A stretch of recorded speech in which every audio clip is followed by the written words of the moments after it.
I need to tell someone what I did, and you're going to think I'm terrible, but there's something about that night at girls' night that nobody understands, and I keep replaying it in my head like a horror movie I can't stop watching.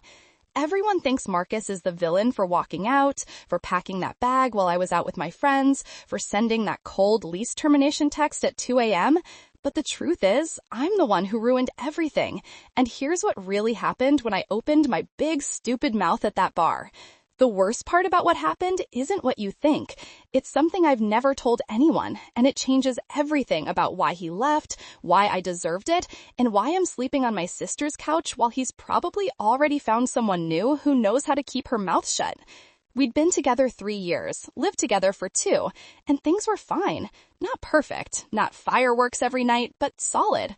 Marcus worked late at the hospital, I managed the boutique, we had our routines. Pizza Fridays, Sunday farmers market, Netflix until we fell asleep on the couch.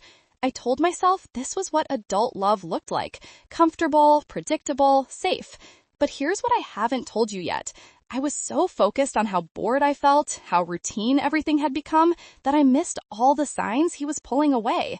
The way he'd scroll on his phone during dinner instead of talking, how he'd stopped asking about my day, the fact that we hadn't had sex in 6 weeks, and I'd convinced myself this was normal, that all couples hit dry spells.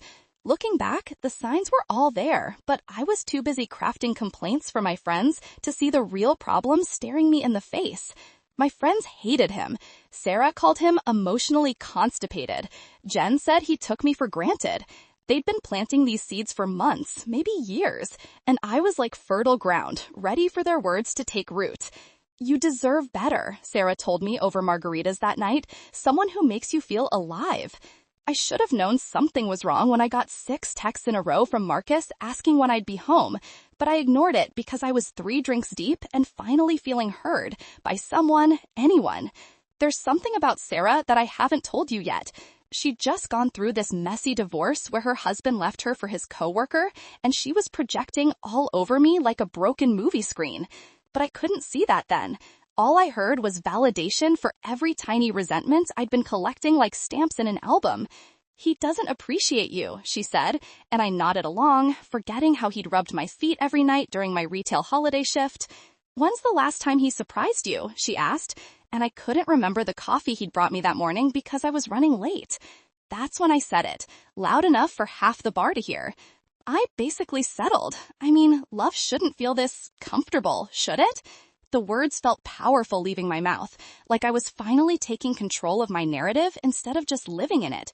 I felt like the main character in my own movie for once, instead of the supportive girlfriend role I'd been playing. Everyone at the table nodded, made sympathetic noises, told me I was brave for admitting it. Jen reached over and squeezed my hand like I just shared something profound, instead of something that would destroy the best thing that ever happened to me. But what I didn't realize was that Marcus's coworker Rachel was sitting 2 tables over, close enough to hear every word, close enough to text him immediately, with screenshots of his girlfriend declaring she'd settled for him like he was some consolation prize. I thought I was being honest, vulnerable, real. But actually, I was being the kind of person who tears down someone who loved her to impress people who didn't matter. The ride home felt different. The Uber driver was playing some sad indie playlist, and suddenly every lyric felt like it was written about my situation. I checked my phone. No text from Marcus. Usually he'd send something sweet, hope you're having fun with the girls, or leaving the light on for you. That's when the first wave of nausea hit, and it wasn't from the alcohol. It was from the creeping realization that maybe I just said the one thing you can't unsay. The thing that once it's out there, it hovers in the air like smoke, changing how someone sees you forever. I convinced myself I was being paranoid. Marcus understood me. He knew I got dramatic when I drank. He'd probably just fallen asleep early after a long shift. I'd crawl into bed, he'd wake up briefly to kiss my forehead, and tomorrow we'd laugh about how emotional I get after 3 margaritas. But when I walked into our apartment and saw the note on the kitchen counter, written in his careful doctor handwriting on his prescription pad, I knew this wasn't about being tired or needing space. This was the end, written in black ink that somehow looked more final than any conversation we never had. Maya, I heard everything. Rachel was there. I can't do this anymore. My stuff is at Quiss's. Lease termination text sent. Please don't contact me. M. Just like that. 9 sentences to end 3 years. No discussion, no fight, no chance to explain that I'd been trying to sound interesting to my sad divorced friend, that I'd been performing heartbreak instead of actually feeling it, that I'd confused being restless with being brave. I stood there holding that note for what felt like hours, scrolling through my phone to find the lease termination email, hoping it was a prank, a misunderstanding, anything but real.